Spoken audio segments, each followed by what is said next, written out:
వాటికి వ్యతిరేకంగానే ఈ కార్యక్రమం జరగడం లేదు. ఏ మతాలకు ఏ కులాలకు వ్యతిరేకంగానే ఈ కార్యక్రమం జరగడం లేదు.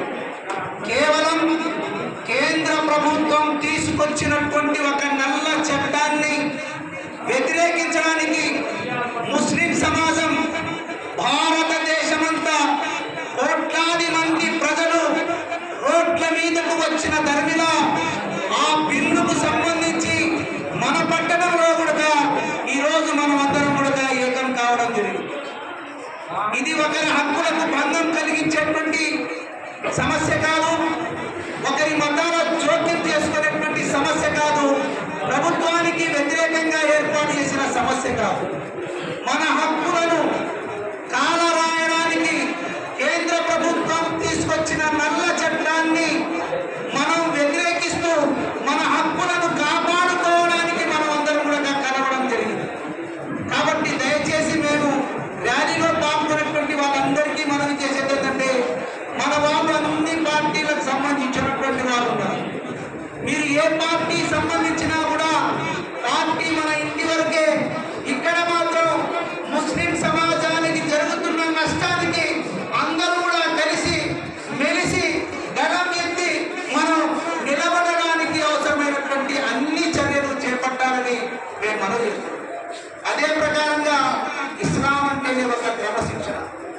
మన ప్రవక్త ముహమ్మద్ సల్లల్లాహు అలైహి వసల్లం గారు మనకు ఇప్పటికి కాదు, రాబో ఖయామత్ వరకు, ప్రళయ దినం వరకు కూడా మనకు అద్భుతమైనటువంటి క్రమశిక్షణ నేర్పినటువంటి మహా గొప్ప ప్రవక్త ముహమ్మద్ సల్లల్లాహు అలైహి వసల్లం.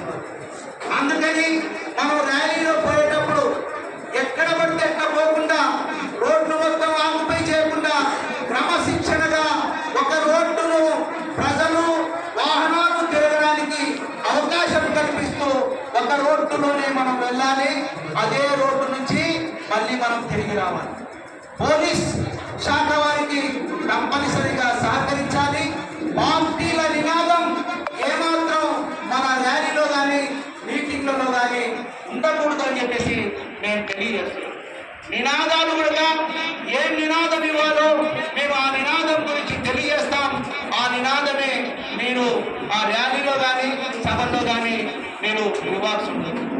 మాట్లాడేటప్పుడు కూడా నేను ఇక్కడ ఉన్నటువంటి పెద్దవాళ్ళు जो भी हजरात यहाँ बैठे हुए हैं, हमारे मौलाना हजरात जो भी हमारे लीडरान यहाँ पे बैठे हुए हैं, शहर के जो बड़े हजरात बैठे हुए हैं, जो भी हजरात हो, अपनी पार्टी के बारे में यहाँ पे कुछ भी बोला नहीं जाएगा, किसी पार्टी को टारगेट नहीं किया जाएगा।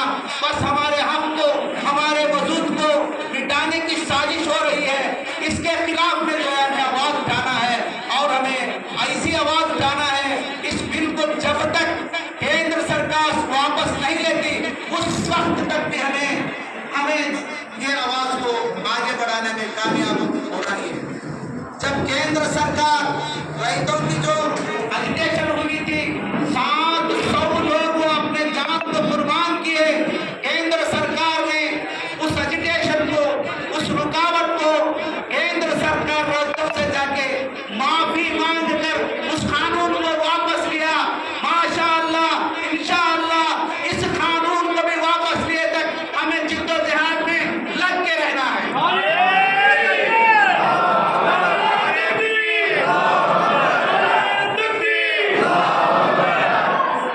इसके वास्ते मेहरबानी हमें ये कर रहे हैं, आप तमाम हजरात जो इत्मीनान से रहे, जो भी वॉलंटियर्स, जो भी नौजवान